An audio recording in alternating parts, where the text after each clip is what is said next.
હોવ એટલે એ ઓલી હા ઘરવાળી ઘરવાળી એટલે વાઈફ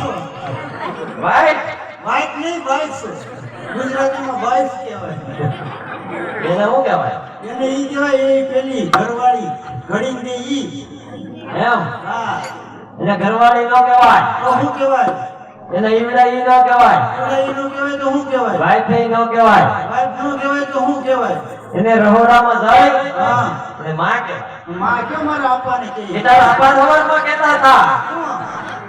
તારા આપા તાર માં